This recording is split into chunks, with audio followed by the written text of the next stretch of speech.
At 8 o'clock, we got Northwestern State, who went 0-6 last year, traveling to Tulsa, who went 4-8.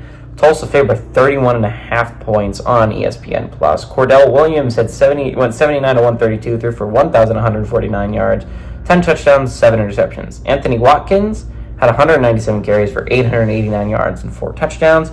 And Camden Benjamin had 47 catches for 727 yards and 6 touchdowns. They returned none of those players, by the way. I just wanted to read those stats.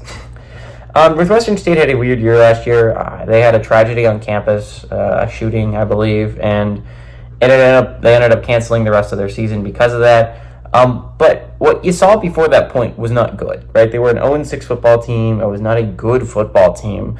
But to be fair, Tulsa wasn't either. Now, Tulsa, I think, had a game or two that they probably could have and should have won.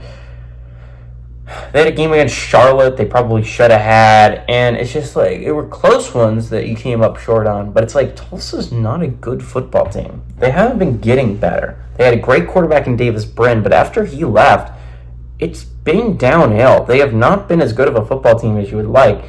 And in a conference like the American, where you have top-end talent teams like Memphis, like UTSA, like Tulane, like the way USF is becoming, you're going to have to step up your game, and it's just like Tulsa's not at the moment. They're not becoming a great football team. And if you want to become a team that competes in the American, or at least wants to compete for a bowl game every year, you've got to win football games that are close, and you've got to recruit better, and you've got to make better decisions. And it's just like Tulsa's not making the decisions that you need to make to win football games. They're not making the plays that you need to make to win football games.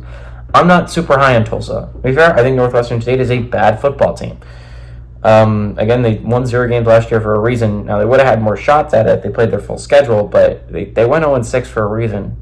It's not a good Northwestern State team. I think Tulsa did beat them, and I think they beat them handily, but 31.5 seems a lot, especially for this college. Early in the college football season, Tulsa brings back none of the talent that they had from last year, and like that was starting, and not to mention, the games have been closer at the beginning of this year. Give me Northwestern State to cover, but Tulsa did outright win.